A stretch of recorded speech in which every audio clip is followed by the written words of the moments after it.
Bismillahirrahmanirrahim. Assalamualaikum warahmatullahi wabarakatuh. Alhamdulillahi rabbil alamin, alladzi arsala rasulahu bil huda wa dinil haq liyudhhirahu 'ala ad-din kullih. Asyhadu an la ilaha illallah wahdahu la syarika lah wa asyhadu anna Muhammadan abduhu wa rasuluh. Allahumma salli wa sallim ala nabiyyil karim wa ala alihi wa ashabihi ajma'in, amma ba'd. Jamaah tarawih yang berbahagia, saya mengajak kita semua untuk selalu dan senantiasa bersyukur kepada Allah Subhanahu wa taala. Pada malam yang ke-11 ini kiranya kita bisa datang untuk memenuhi kewajiban-kewajiban kita, memenuhi perintah Allah dan Rasulnya, baik yang bersifat wajib maupun yang bersifat sunnah. Salawat dan taslim buat Rasulullah SAW kita selalu dan senantiasa kirimkan ke beliau. Tidak lain dan tidak bukan kita berharap untuk mendapatkan syafaatnya, mendapatkan barokahnya di dunia dan di akhirat kelak insyaallah. Jamaah tarawih yang berbahagia, pada malam yang berbahagia ini kita akan berbicara tentang tema yang sangat umum dan tema yang sangat luar biasa, yakni birrul walidain, berbuat baik kepada kedua orang tua. Sebenarnya yang lebih tepat itu adalah bukan birrul walidain, tetapi ihsanul walidain, berbuat yang terbaik kepada orang tua atau kedua orang tua. Dari sekian banyak kewajiban umat Islam yang ditetapkan oleh Al-Quran melalui ayat-ayatnya adalah kewajiban berbuat yang terbaik kepada kedua orang tua. Paling tidak ada 3 ayat di dalam Al-Quran yang menyebut secara langsung, menyebutkan perintah secara langsung, secara tertulis, secara tegas tentang perintah kita umat Islam untuk berbuat yang terbaik kepada kedua orang tua. Paling tidak ayat itu yang pertama adalah di dalam surah Al-Baqarah ayat 83, kemudian di surah Al-An'am ayat 151, kemudian yang ketiga adalah di surah An-Nisa ayat 36, dan yang terakhir adalah yang keempat dalam surah Al-Isra ayat 23. Ini 4 ayat itu menegaskan atau menyebutkan secara langsung tentang perintah berbuat baik kepada kedua orang tua. Misalnya di dalam surah Al-Baqarah Allah berfirman, Bismillahirrahmanirrahim, la ta'buduna illallah wa bil walidaini ihsana.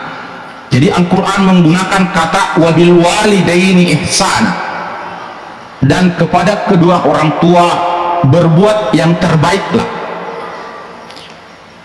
Kata atau kalimat wabil walidaini ihsana itu disebutkan juga di ayat-ayat yang lain dalam surah-surah yang saya sebutkan di atas.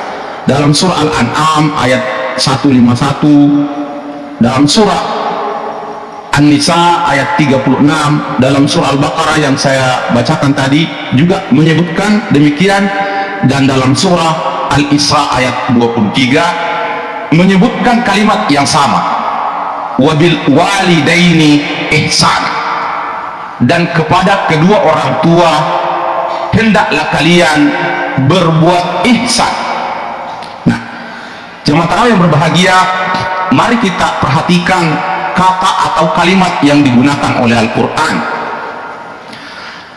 Al-Quran ketika menyebutkan makna kebaikan atau berbuat baik itu ada beberapa istilah yang digunakan oleh Al-Quran. Ada albir, ya, seperti tema kita malam ini, albirru, al-hasanu, ya, dan yang lain-lain. Tetapi di sini Al-Quran menyebutkan kata ihsan. Apa yang disebut atau apa yang dimaksud dengan kata ihsan? Ihsan itu menurut para ahli bahasa adalah berbuat yang lebih baik, ya, berbuat yang lebih baik. Makanya di salah satu hadis Rasulullah SAW, ketika kita atau umat Islam diperintahkan oleh Nabi untuk berbuat baik kepada orang lain, jadi pada dasarnya kita wajib atau disampaikan oleh Nabi untuk membalas sesuatu kebaikan dari kebaikan orang lain kepada kita. Itu namanya berbuat baik. Tetapi di hadis Rasulullah SAW menarik, karena ketika Nabi bersabda, wa ahsin ila man asa'a ilaik, berbuat baiklah kepada orang yang berbuat jahat kepadamu. Nah, di sini Nabi menggunakan kata ihsan. Jadi ihsan itu adalah berbuat yang lebih baik. Kalau kita diberi sesuatu oleh orang lain dua misalnya, maka kita membalasnya dengan dua juga, itu belum ihsan. Itu adalah kebaikan biasa, karena membalas sesuatu dengan sesuatu yang sama dengan yang diberikan orang itu kepada kita. Nah, nanti ihsan baru disebut ihsan ketika kita membalas lebih baik daripada yang diberikan. Bahkan orang membalas kebaikan dengan kebaikan dari keburukan yang kita peroleh, itu disebut ihsan di dalam hadis Nabi. Nah, Al-Quran ketika menyebutkan, memberikan penjelasan kepada kita tentang berbuat baik kepada orang tua, maka menggunakan kata ihsan, wabil walidaini ihsana. Jamaah tarawih yang berbahagia, apa makna atau apa hikmah di balik kalimat atau potongan ayat wabil walidaini ihsana? Dapat dipahami bahwa seorang anak belumlah disebut baik ketika dia membalas kebaikan orang tuanya setara dengan kebaikan yang dia berikan atau orang tua berikan kepadanya. Belum disebut ihsan, belum disebut baik, belum sesuai dengan perintah Al-Quran. Nantilah disebut ihsan bagi seorang anak ketika ia membalas kebaikan kedua orang tuanya melebihi dari kebaikan orang tua kepada dirinya. Jemaah yang berbahagia, itu pengertian yang kedua.